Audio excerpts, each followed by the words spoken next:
ओम नमो नारायणाय नमः। स्वागत है आप सभी का मेरे यूट्यूब चैनल पर।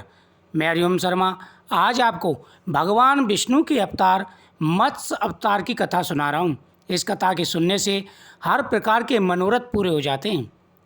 आषाढ़ मास में प्रतिदिन इस कथा का श्रवण करना चाहिए। क्षीर सागर में अनंत रूपी काल शेषनाग के रूप में कुंडली मारे लेटा रहता है। शेषनाग के 1000 फण हैं, यानी भगवान शेषनाग की सैया पर बैठे सोते हैं और उस शेषनाग के 1000 फण हैं। अनंत शेषनाग पर शेषशाही के रूप में विष्णु भगवान लेटे रहते हैं। उनकी नाभि में से एक लंबे नाल के साथ एक पद्म ऊपर उठा रहता है। उसी पद्म से ब्रह्मा का उदय हुआ। ब्रह्मा ने सभी प्राणियों की सृष्टि की। अनंत काल युगों के रूप में चलता आ रहा है। सतयुग, त्रेतायुग, द्वापर और कलयुग, इन चारों को मिलाकर एक महायुग होता है। यानी सतयुग, त्रेता, द्वापर और कलयुग, इन चारों को मिलाकर के एक महायुग होता है। 1000 महायुग मिलकर एक कल्प होता है। एक कल्प ब्रह्मा का एक दिन होता है। रात का वक्त इसमें शामिल नहीं है। दिन के समाप्त होते ही उन्हें नींद आ जाती है। यानी 4 युगों का मिलकर के एक कल्प होता है और 1000 महायुग मिलकर एक कल्प जो होता है, ऐसे एक कल्प का ब्रह्मा का एक दिन होता है। लेकिन उसमें रात्रि शामिल नहीं है, सिर्फ दिन ही दिन की इतनी गणना है। दिन के समाप्त होते उन्हें नींद आ जाती है, वही कल्पांत है। उस वक्त चारों ओर गहरा अंधेरा छा जाता है। विष्णु से निकली संघर्षण की अग्नि सबको जला देती है। झंझावात चलने लगते हैं। तब भयंकर काले बादल हाथी की सूंडों जैसी जलधाराएं लगातार गिराने लगते हैं। महासमुद्र में आसमान को छूने वाला उफान होता है। भूभंवर और स्वर्गलोक डूब जाते हैं। चारों तरफ जल ही जल दिखाई देता है। यही ब्रह्मा के सोने की रात होती है और इसे ही प्रलय काल कहते हैं। यानी जब ब्रह्मा जी का दिन होता है, हजारों युगों का एक कल्प होता है, तब ब्रह्मा का एक दिन होता है। तब ब्रह्मा जी की जब दिन समाप्त हो जाता है, रात्रि आती है, तब भगवान महाप्रलय कर देते हैं। चारों तरफ जल ही जल होता है। सत्यव्रत नामक राजश्री नदी में स्नान कर नारायण ध्यान करके जब वे अर्घ देने को हुए, तब उनकी अंजलि में सोने के रंग की एक मछली आ गई। सत्यव्रत नामक राजश्री थे। वह नदी में स्नान कर रहे थे और नारायण नारायण का जाप कर रहे थे।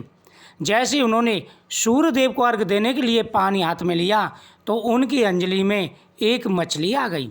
उस मछली का रंग सोने जैसा था। सत्यव्रत उस मछली को नदी में छोड़ने जा रहे थे। तब वह मछली बोल उठी कि हे राजन, हमारी मछली की जाति अच्छी नहीं होती। छोटी मछलियों को बड़ी मछलियाँ खा जाती हैं। अगर उनसे बच भी जाए, मछुआरे जाल फेंककर पकड़ लेते हैं। इसलिए मैं आपकी शरण मांगने अंजलि में आई हूँ। और जैसे ही अंजलि में से वह नदी में उस मछली को फेंकने लगे, तो मछली बोली कि हे राजन, हमारी मछली जाति अच्छी नहीं है। बड़ी मछलियाँ छोटी मछलियों को खा जाती हैं। अगर उनसे बच भी जाए तो शिकारी जो मछुआरे आते हैं, वह जाल फांस करके हमें पकड़ लेते हैं। इसलिए मैं आपकी शरण में आई हूँ, कृपा कर मुझे ना छोड़िएगा। सत्यव्रत मछली को अपने कमंडल में रखकर अपने नगर में ले गए। वे महाराज के रूप में राज्य करते हुए बड़ी तपस्या करने वाले एक राजऋषि थे। विष्णु के परम भक्त और बड़े ज्ञानी थे। वह राज ऋषि भी थे और राजा भी थे। कमंडल के भीतर वाली छोटी मछली दूसरे दिन तक काफ़ी बड़ी हो गई और झटपटाते हुए अर्धनाद करने लगी, महाराज, मुझको कमंडल से निकालकर बड़ी जगह पहुंचा दीजिए। इस पर मछली को बड़े नाद में छोड़ दिया गया। वह थोड़ी ही देर में बहुत बड़ी हो गई। तब सत्यव्रत ने उसे एक तालाब में डाल दिया। मछली का आकार बढ़ गया और तालाब भी छोटा हो गया। नदी से समुद्र में पहुंचाया। इस पर मछली ने पूछा कि हे राजश्री, मैं आपकी शरण में आया हूँ। ऐसी हालत में क्या आप मुझे समुद्र छोड़कर चले जाओगे? क्या मगरमच्छ और तिमिंगल मुझको निगल नहीं जाएंगे?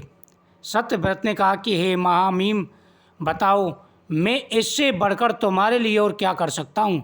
पल भर में 100 योजन बढ़ने वाले तुमको भला कौन प्राणी निगल सकता है। तब उस सत्यव्रत ने कहा कि मैंने तुम्हें छोटे नदियों में छोड़ा, तुम्हारा आकार बढ़ गया। उससे बड़ी नदी में छोड़ा, तब भी आकार बढ़ गया। समुद्र में छोड़ा, समुद्र भी छोटा पड़ गया। अब इससे बड़ी जगह पर मैं तुमको कहाँ ले जाऊँ। सत्यव्रत की बातें सुनकर मछली समुद्र के बीच पहुंची। एक महापर्वत की भांति समुद्र की लंबाई तक फैलकर बोली, सत्यव्रत देखा, तुम्हारी वाणी अचूक निकली और अचूक रहेगी। ना मालूम मैं यूँ बढ़ते बढ़ते कहाँ से कहाँ पहुँच जाऊँगी। सत्यव्रत ने हाथ जोड़कर प्रणाम किया और उसकी स्तुति करने लगा। मत्स्य अवतार वाले हे नारायण, आपकी रक्षा की मांग करने आए और मेरी रक्षा करने के लिए आपने मत्स्य अवतार धारण किया। राजा सत्यव्रत हाथ जोड़ के कहने लगा कि हे प्रभु, आपने मत्स्य अवतार धारण किया, आप मेरी रक्षा के लिए आए हैं और मुझसे ही रक्षा के लिए कह रहे हैं। हे नारायण, आपकी जय हो, आप मेरी रक्षा के लिए आए हैं। आप मत्स्य के रूप में अवतरित लीला मानस स्वरूप हैं। आपकी लीलाओं को समझने की ताकत मेरे अंदर नहीं है। इसके जवाब में मत्स्य अवतार में रहने वाले विष्णु ने कहा, हे राजन, 7 दिनों के अंदर कल्पांत होने वाला है, यानी प्रलय आने वाली है। प्रलय काल के जल में सारी दुनिया डूब जाएगी, लेकिन ज्ञान, औषधि और बीजों का नाश नहीं होना चाहिए। तुम्हारे वास्ते एक बड़ी नाव गहरे अंधेरे में चिराग की तरह जलती आएगी। उसके अंदर 7 ऋषि होंगे, वह रोशनी उन्हीं लोगों की होगी। तुम अपने 7 औषधि और बीजों के ढेर को नाव में पहुंचा दो। मेरे सिर पर जो सींग है उस पर नाव को कसकर थामे रहूँगा और उसके डूबने से मैं बचाऊँगा। इसी के वास्ते मैंने इस रूप में अवतार लिया है। और भगवान ने कहा कि हे राजन, जब 7वें दिन प्रलय हो जाएगी और प्रलय में सब कुछ नष्ट हो जाएगा। मैंने अब मत्स्य अवतार इसलिए धारण किया है कि 7 ऋषि नाव को लेकर के आएंगे। अंधेरे में उजाला उन 7 ऋषियों का ही होगा और तुम सभी सामान को लेकर के नाव में बैठ जाना, मैं तुम्हारी रक्षा करूंगा। इस वक्त ब्रह्मा निंद्रा में निमग्न है। उनके जागने तक यह नाव ध्रुव नक्षत्र को दिशा सूचक बनाकर यात्रा करेगी। अगले कल्प में तुम वैश्व नाम से मनु होंगे, यानी अगले जन्म में वैश्वत नाम के मनु होंगे। सत्यव्रत ने विष्णु की आज्ञा को शिरोधार कर नतमस्तक उन्हें प्रणाम किया। मत्स्य अवतार अपने 4 पंखों को फड़फड़ाते ऊंची लहरों को चीरते समुद्र के अंदर चला गया। ब्रह्मा गहरी नींद सो रहे थे। अंधकार में प्रलय तांडव हो रहा था। हैग्रीव नामक सोमकासुर समुद्र तल से ऊपर आया, फिर अचानक चमड़ीगढ़ की तरह ब्रह्मा के सत्यलोक में उड़कर चला गया।